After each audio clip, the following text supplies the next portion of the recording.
Pai, usa, Senhor, teu servo com sabedoria, usa ele para consciência, Senhor amado, ser com ele, em nome de Jesus, amém, Senhor.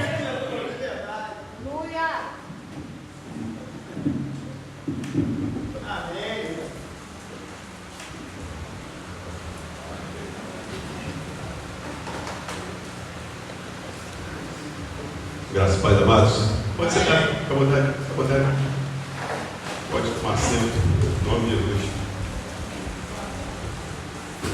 Graças a Pai. Amém?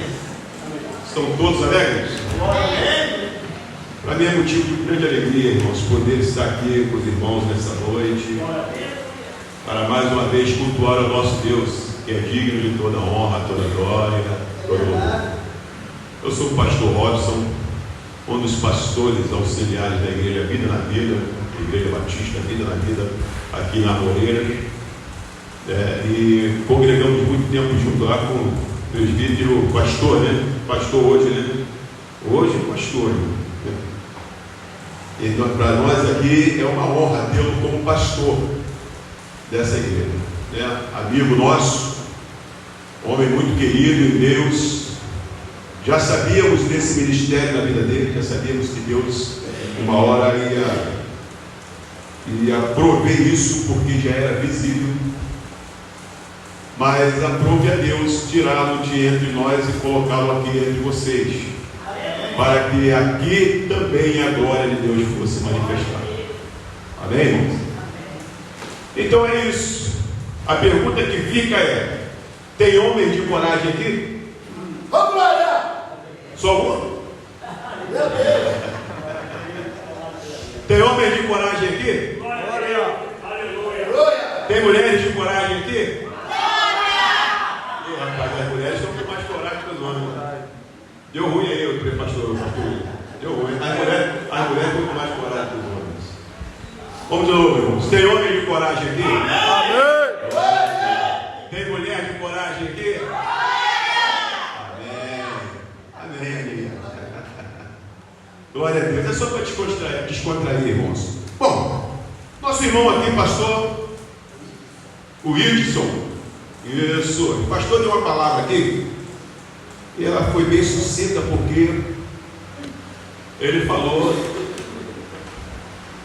de homens, mulheres, irmãos que foram chamados por Deus e que têm coragem. O nosso irmão usou a passagem de Isaías, quando Deus se manifesta, se apresenta para Isaías, e Isaías fala assim: eis-me aqui. Isso é só para quem tem coragem. Não pode alguém que não tem coragem falar: eis-me aqui, envia-me a mim. Não tem como. Por isso a palavra de Deus diz que Deus só chama os corajosos. Deus não chama covarde.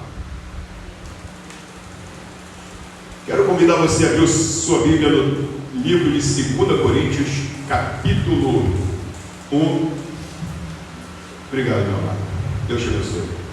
Capítulo 1, no versículo 7. Amém? Segunda carta de Paulo a Timóteo, capítulo 1, versículo 7. Diz assim, irmãos: porque Deus não nos deu espírito de temor, mas de fortaleza, de amor e de moderação. Bom, isso na minha tradução. Em outras traduções vai dizer assim: porque Deus não deu espírito de tímido. Em outra tradução vai dizer: Deus não deu espírito de covardia. E aí eu quero chamar a sua reflexão aqui nesse momento a questão da palavra covarde. Covarde, definição da palavra covarde no dicionário Aurélio. Isso na nossa língua, tá, irmãos? Porque no hebraico é outra coisa diferente, lá no grego é outra coisa diferente. A Bíblia não foi escrita na nossa língua, na nossa tradução, nós entendemos ela naquilo que é traduzido no português. Entenda bem, tá? Mas lá foi escrito em hebraico e em grego, em algumas partes em aramaico. Mas nós não vamos falar sobre isso aqui não, tá bom? Nós vamos trazer essa palavra para o nosso entendimento. O que Jesus quer falar no nosso entendimento, no nosso português, o que ele quer dizer com a palavra covarde, tá bom? É isso que nós vamos apresentar hoje aqui. E aí o nosso dicionário Aurélio diz assim: comportamento que expressa falta de coragem, gesto caracterizado pelo medo ou temor, aquele que não é ousado. E aí tem uma segunda linha que o dicionário vai nos apresentar também, que aquele que pratica violência efetuada, física ou verbal, contra uma pessoa mais fraca. Ou seja, aí a gente dá um exemplo, né? O pai, quando pega um filho, uma criança, e usa de forma agressiva com ela, é mais ou menos isso. Aquele que não pode se defender. Então, o dicionário me apresenta duas linhas de uma ideia daquele que é covarde. Aquele que se afugenta, ou seja, aquele que foge da sua responsabilidade, é uma característica de covardia. Aquele que não enfrenta o problema, aquele que não se dispõe a fazer, né? Aquele que no nosso entendimento é o tímido. E numa outra linha, numa outra vertente, ele vai nos apresentar aquele que é ignorante, aquele que é perverso, aquele que é malicioso, aquele que age com maldade. A Bíblia aqui não está falando desse perverso. A Bíblia está falando desse que foge. O texto está falando desse que não assume a sua responsabilidade. Aquele que não tem coragem de se dispor a fazer. Tem homem aqui de coragem? Aleluia. Glória a Deus. Tem mulher aqui de coragem? Glória. Amém? Agora tem algumas mulheres que não respondeu não, né? Fiquei agora preocupado. No início todo mundo lá. Agora ficou meio assim. Mas eu creio que tem. Porque Deus não te chamou para ser covarde. E se Deus te chamou é porque Ele sabe que você tem coragem. Quem queria se diga amém? Amém? Então, irmão, nós vamos apresentar aqui hoje 3 motivos para não nos acovardarmos. E o primeiro motivo que eu quero apresentar para a igreja é o de não recuar. Não mostrar medo. Não devemos nos recuar, irmão, em meio às circunstâncias da vida, em meio aos problemas que nos afrontam, em meio aos gigantes que se apresentam para nós. Não devemos recuar, porque nós fomos chamados para nos posicionar. Nós fomos chamados para enfrentar o problema. Nós não fomos chamados para correr do problema. E aí a gente vai ver Davi. Exemplo maior que Davi, irmão, não existe. De homem que se posiciona para fazer, para enfrentar. A história vai dizer que Davi enfrenta quem? Para guardar as ovelhas dele? Primeiro o urso, não é isso? Ou foi o leão? Depois o? E por fim? Por fim o gigante. Segundo as medidas bíblicas, o gigante foi o maior desafio na vida de Davi. Porque segundo as medidas bíblicas de côvados, Golias tinha 3,20 metros de altura. Irmãos, imagina um homem com 3,20 metros de altura, com toda a agilidade de guerra.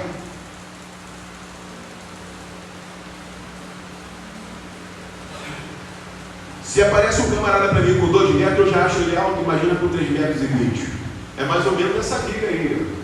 Imagina uma pessoa na altura dessa viga aí, olhar para você e falar assim: vem cá me enfrentar. Então esse foi o maior desafio de Davi. Quando Davi se vê em frente ou de frente com essa circunstância. Mas a Bíblia vai dizer que Davi usa o quê? Qual foi a palavra que Davi usa quando ele enfrenta Golias? Quem é esse incircunciso que desafia o exército do Deus vivo? Meu irmão, qual é o incircunciso que está te desafiando nessa noite? Qual é o gigante que está te chamando para enfrentá-lo ou está te desafiando a guerra nessa noite? Qual é o problema que se apresenta para você no seu dia a dia e que você olha para ele e pensa 2 ou 3 vezes em enfrentá-lo? Como é que você se posiciona diante dessa circunstância? Com o caráter de uma mulher ou de um homem de coragem, ou com o caráter de uma mulher ou de um homem acovardado diante do problema? Deus não se manifesta na vida daqueles que recuam, irmãos. Quem tem medo? Deus não se manifesta. Por que Deus não se manifesta na vida de quem tem medo, irmãos? Primeiro, Deus não se manifesta na vida daquele que chama o pecado pelo nome.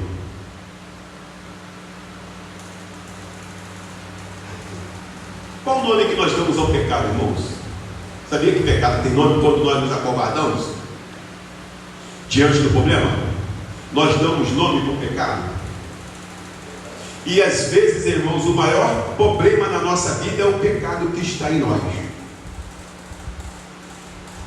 O maior gigante que devemos enfrentar é o que está em nós, está dentro de nós, que ninguém vê. O irmão falou aqui. Deus se apresenta a Isaías lá sozinho, ninguém estava vendo. Quando você está lá no seu cantinho sozinho, irmãos, que você tem que enfrentar o que está dentro de você, que te impede de caminhar, te impede de se colocar diante do Senhor de pé, te impede de glorificar o Senhor, te impede de se posicionar em oração com Deus, o que você faz?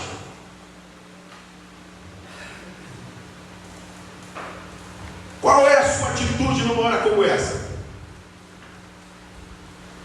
Você se coloca como uma pessoa de coragem diante de Deus para enfrentar o seu pecado, ou você diz que o seu pecado é um problema? Você dá nome a ele. Irmãos, eu estou com um problema que eu não consigo resolver.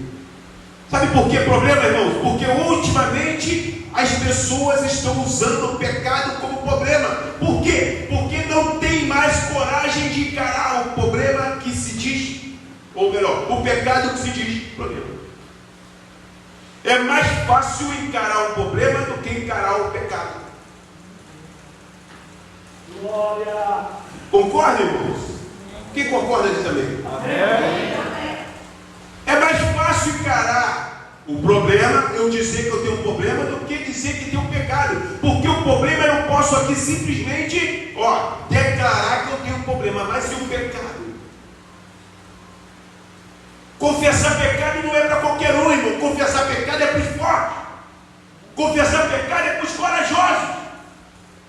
Confessar pecado é para quem tem Cristo no seu coração. Quem reconhece, irmãos, que pecou, que falhou, que errou e que precisa ser restaurado. Confessar pecado é aquele que entende que precisa ir ao pé da cruz. Isso não é para os fracos, não é para os covardes, é para quem tem coragem. Porque o confessar traz cura.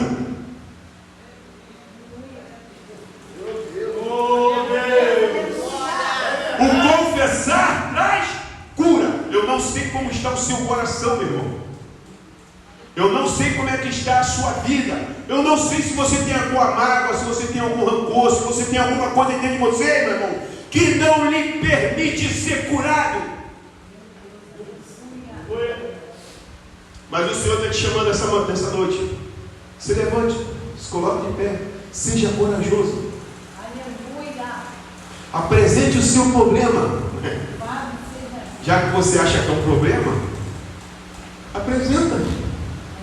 Seja corajoso e encare o seu problema como um pecado. Mas pastor, é um sentimento que eu tenho dentro de mim, não consigo perdoar. Está pecando, irmão. Está pecando. Ah, pastor, mas se eu liberar perdão, eu não vou conseguir. Está pecando. A Bíblia diz que quando nós perdoamos, esquecemos.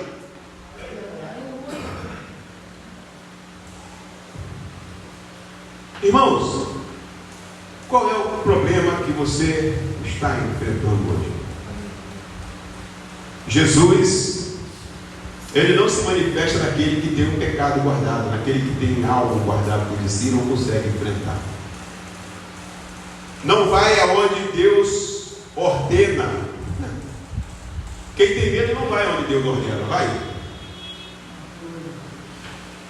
Quem tem medo não diz, Senhor, eis-me aqui, envia-me a mim, tem? Consegue? Porque o medo não deixa avançar, irmão. Não deixa prosseguir.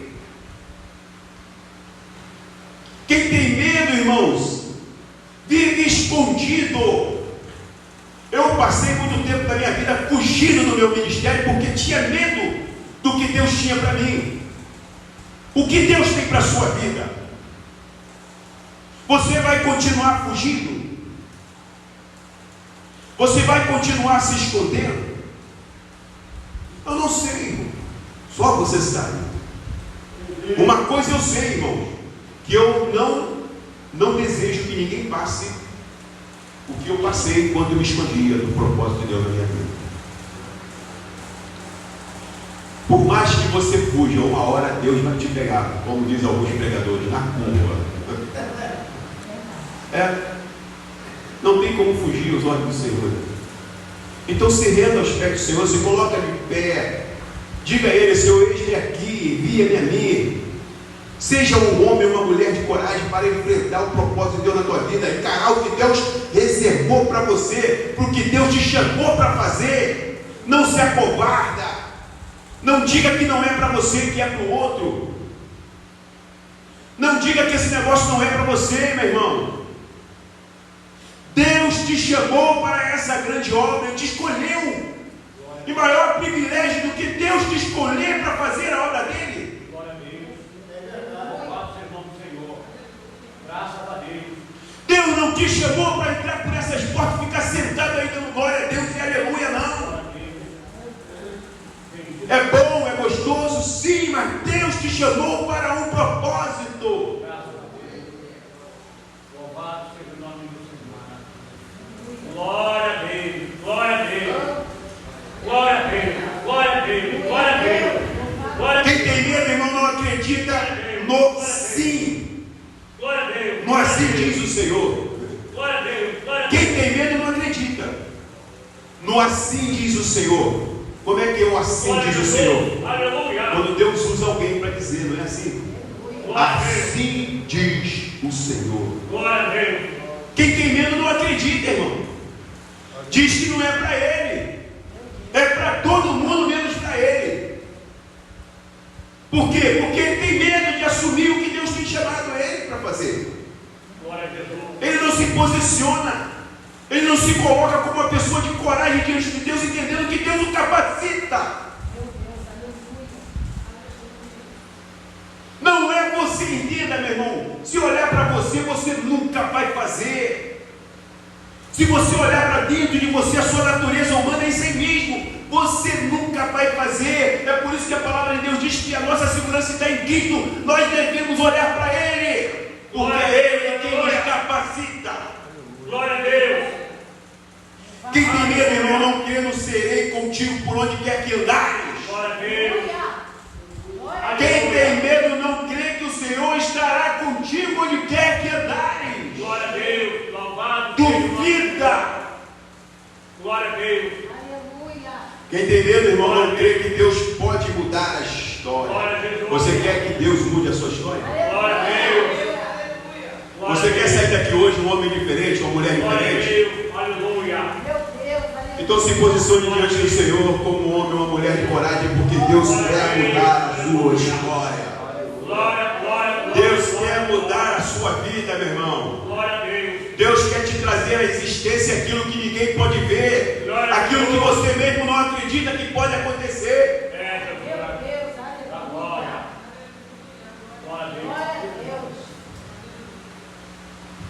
Deus só manifesta o seu poder na vida daquele que avança, irmão. Então não retrocede. Não devemos retroceder. Porque quando, escuta aqui uma coisa, meu irmão, quando eu e você retrocedemos naquilo que Deus nos chamou para fazer, ou naquilo que o Senhor nos condicionou para fazer, sabe o que nós estamos fazendo de verdade? Nós estamos dizendo que todo sacrifício de cruz foi inválido.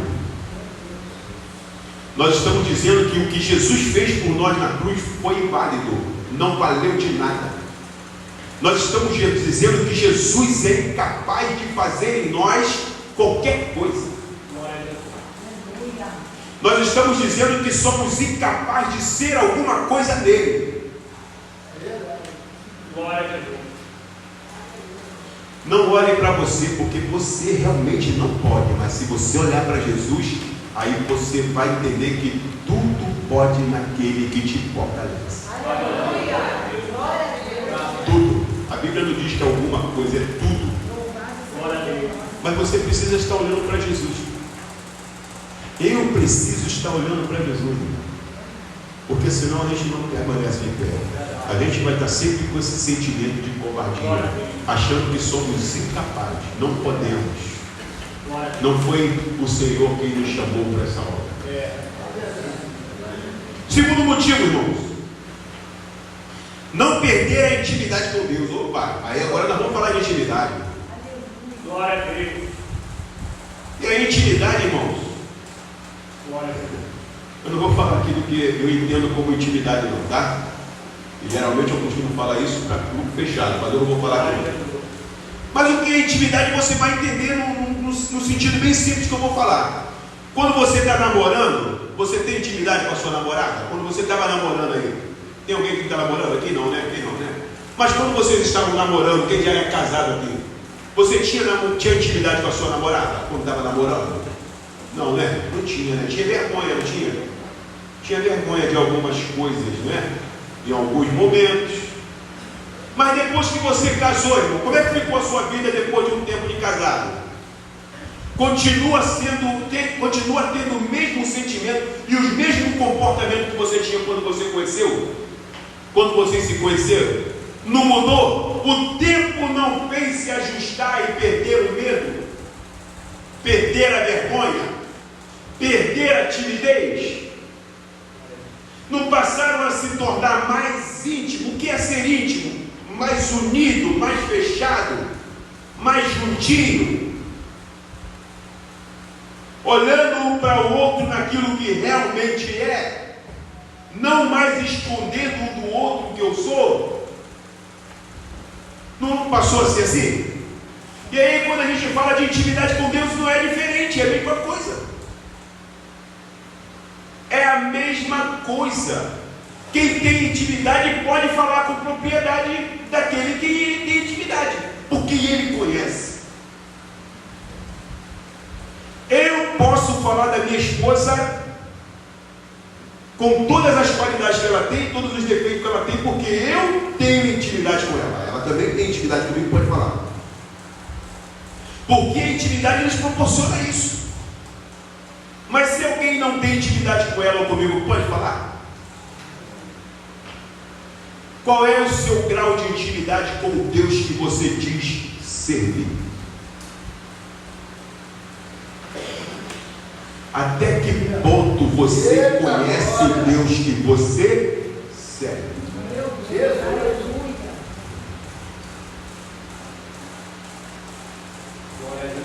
Como está a sua intimidade com esse Deus que você diz assim, esse é o Deus que eu sirvo? E aí, irmãos, em 1 Tessalonicenses capítulo 5, versículo 16 e versículo 18, diz assim, rogai-vos, regozijai-vos sempre, orai sem cessar. Olha só, orai sem cessar. Em tudo dai graça, porque esta é a vontade de Deus em Cristo Jesus para convosco. E aí, irmãos, Paulo está dizendo: orai sem cessar. Por que Paulo está nos ensinando a orar sem cessar? O que nós entendemos que representa para nós a oração? O que representa para mim e para você a oração? Quando eu falo assim, eu vou orar para o Senhor, ou eu vou orar ao Senhor, quer dizer para nós que estamos numa conversa íntima com Deus. E aí Paulo vai dizer assim: olha, orai sem cessar. Irmãos, o primeiro ponto da minha intimidade com Deus é a oração, porque quanto mais eu oro, mais eu conheço a Deus. Quanto mais eu falo com Deus, mais Ele se apresenta para mim, mais Ele se revela para mim, mais eu entendo quem é esse Deus que eu tanto prego e tanto falo, através da minha oração. O segundo ponto, irmãos, Davi venceu os seus medos porque tinha um relacionamento diário e íntimo com Deus. Davi era um homem de oração. Davi era um homem que buscava o Senhor. Todas as vezes que Davi precisava fazer alguma coisa, ele ia aos pés do Senhor. Ele orava, buscava lá o sacerdote, apresentava o seu problema. Quando Davi pecava, se apresentava ao Senhor: Senhor, aqui, ó, meu pecado é ele. Eu era um homem de coragem. O que nos faz ter um relacionamento de intimidade com Deus? Primeiro, a leitura da palavra de Deus. Quem lê a Bíblia aqui? Quem lê a Bíblia aqui? Por que, pastor, a intimidade com Deus é quando eu leio Bíblia? Porque quando você lê Bíblia, irmãos, Deus se apresenta para você naquilo que Ele é na essência. Quando você compra um eletrodoméstico e que você não sabe usar, como é que você faz quando chega em casa para fazer uso desse eletrodoméstico? Manual. Opa, você usa o quê? Tem como você usar se você não sabe utilizá-lo sem o manual? Não. Qual é o manual para nós encontrar, ou melhor, para nós usarmos ou conhecer a Deus? Palavra. Eu não tenho como me apresentar diante desse Deus se eu não conheço Ele. Eu só tenho uma forma de conhecer, indo para o manual. O manual é que me dá intimidade com aquilo que eu vou mexer, irmão. O manual é o que me dá capacidade, me dá condições de mexer, de tratar, de falar, de chegar, de usar. Então é o manual que vai me dar condições de me apresentar diante do Senhor para ter intimidade com Ele. O segundo ponto é a vida de oração diária com Deus. Já falamos aqui. Eu preciso ter uma vida de oração diária com o meu Deus. Porque quando eu oro, irmãos, eu estou conversando com Deus, eu estou na minha intimidade com Ele.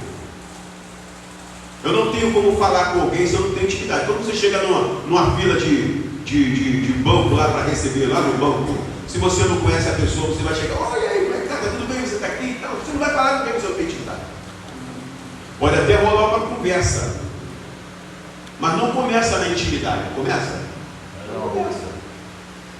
Mas se eu chego aqui e encontro o pastor William, opa, já tenho intimidade com o pastor William para a gente conversar, bater um papo, abraçar, beijar, porque eu já conheço ele há 6 anos. Gerou uma intimidade entre nós. Assim é comigo e Deus, irmãos, assim é com você e Deus.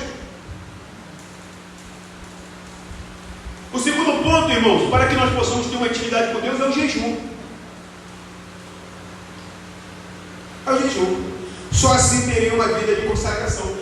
Ou seja, o jejum me faz consagrar a vida com Deus.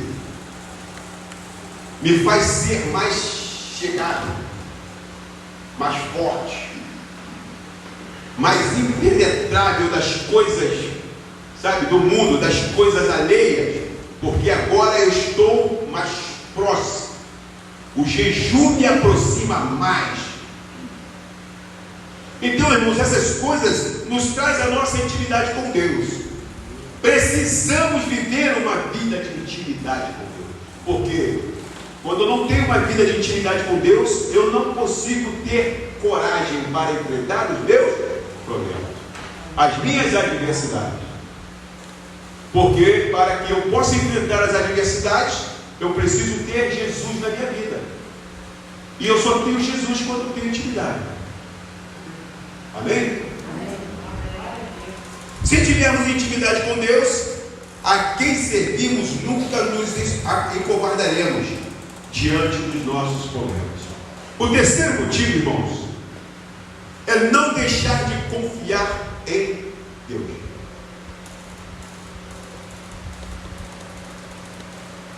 Irmão, a confiança é algo que não pode ser abalado. Quem tem filho pequeno aqui? Aleluia. Quem tem mais filho pequeno aqui? Alguém mais tem filho pequeno aqui? Alguém já teve filho pequeno aqui? Ninguém levanta a mão. Em nome de Jesus, levanta a mão. Compartilha comigo aqui em nome de Jesus. Bom, então vocês vão entender o que eu estou falando sobre confiança. Vocês vão entender que eu vou usar o seu filho. Quando vocês tinham um neném lá, pequenininho, né, que ele tinha medo de fazer alguma coisa, o que era a palavra que você falava para ele, quando você queria que ele fizesse? Faz que o papai está aqui. Não era assim que você falava? Não era isso? Pode fazer que o papai vai te segurar. Pode pular, o papai te segura. Não é assim? Não, filhinho, pode fazer, mamãe daqui. Pode ir lá que mamãe vai te ajudar. Não é assim? E aí dava para ele o quê? Segurança. O Senhor quer que você tenha segurança nele, meu irmão. Ele quer que você olhe para ele e fale assim: olha, devota a sua vida a mim, confia em mim, entrega tudo nas minhas mãos, descansa, se deleita em mim, porque eu vou te conduzir, eu vou cuidar de você. O problema é, aonde está a nossa confiança? Até que ponto está a nossa confiança para nos deleitarmos diante do Senhor e entregar a nossa vida totalmente a Ele, para que Ele possa assim conduzir-nos diante da adversidade da vida? Glória a Jesus. Até que ponto, irmão, nós confiamos nesse Deus? Porque quando vem a adversidade, a primeira coisa que a gente faz, irmão, é olhar para trás, dependendo da circunstância. A gente olha para trás, dá medo, não é isso? Dá medo, e aí? Será que eu vou? Será que não? Será que faço? Qual a decisão que eu tomo? Não é? Ah, meu Deus, e aí? Aí a gente fica agora entre a cruz e a espada. Não é verdade? E aí a pergunta que fica é, irmão, será que eu estou confiando no Senhor a ponto de realmente enfrentar o meu problema? Sabendo que Ele vai me garantir a vitória? Sabendo que Ele vai passar comigo? Sabendo que eu posso me lançar nas mãos dEle e Ele não vai me deixar cair? É uma pergunta que fica, irmão, porque nós como crentes, nós falamos tanto em confiança, nós falamos tanto que devemos confiar. A pergunta que fica é, será que eu confio a ponto de falar que deve confiar?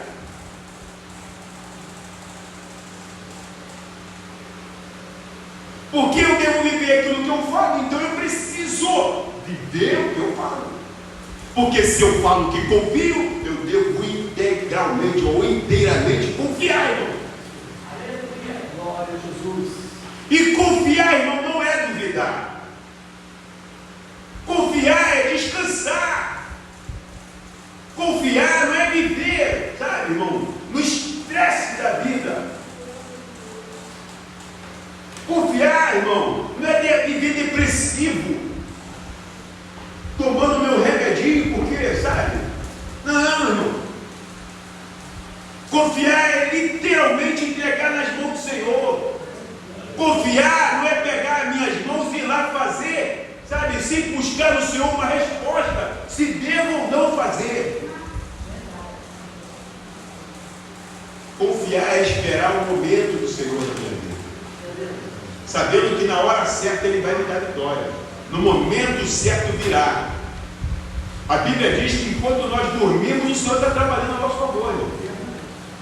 Ele não é um Deus que dorme, Ele não é um Deus que descansa.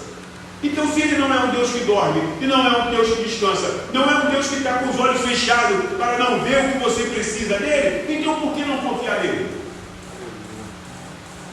Então por que ficar desesperado com o meu problema? Há 5 anos atrás, irmãos, há 5 anos atrás, 5 anos atrás, 5 não tem mais, né, filho? Acho que tem mais. Quem acompanhou aqui a reforma da Previdência aí? Quando caçaram os aposentados, quem foi que o governo caçou a aposentadoria de muita gente aí? Eu fui um que fui caçado. Tiraram minha aposentadoria 6 anos atrás, sem condições de voltar para o mercado de trabalho, sem condições de trabalhar.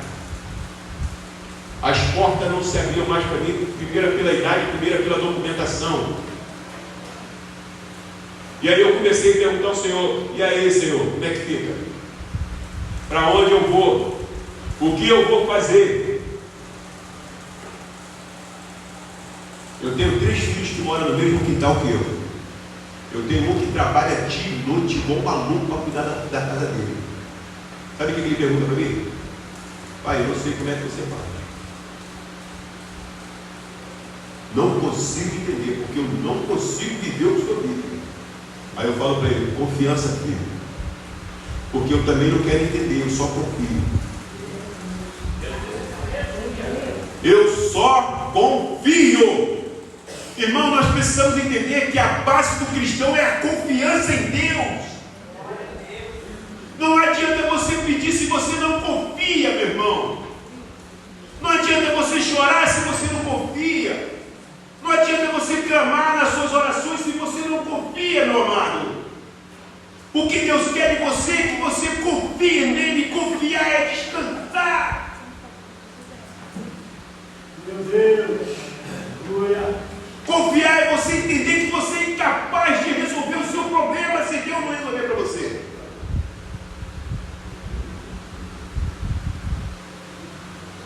Confiar, irmãos, é entender que Deus tomou o seu problema para Ele. Quando Jesus vai para a cruz, Ele diz assim: olha, vem sobre mim, olha só, todas as suas feridas, todas as suas dores, todas as suas pisaduras, toda a sua maldição. Irmão, por que você agora está reclamando, está aí preocupado, está chorando? Por que, meu irmão? Por que você está se lamentando? Por que você está procurando, um pastor está procurando alguém para ficar se lamentando da sua vida? Por que você está indo na casa da mamãe? Mamãe, não sei, papai, não sei, mulher, não sei, pastor, eu não sei. Por que não vai para Jesus e fala assim: Jesus, eu não sei?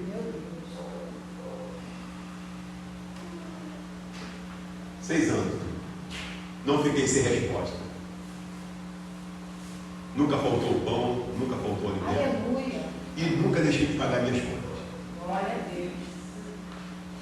Deus provê todas as coisas na vida daquele que confia. Glória a Jesus. Deus não abandona aquele que confia, irmão. Nós precisamos depositar a nossa confiança no nosso Senhor, entendendo que Ele está cuidando de nós. Ele cuida de você, Ele cuida da sua casa, Ele cuida dos seus filhos, Ele cuida do seu esposo quando está no trabalho, Ele cuida da sua esposa, irmão, quando ela está em casa. Ele está cuidando. Sabe por quê? Porque você está em oração. Você está na palavra do Senhor. Você está jejuando, meu amado. Está se consagrando a Ele. E você está buscando confiar nele todos os dias, que Ele está guardando a sua vida.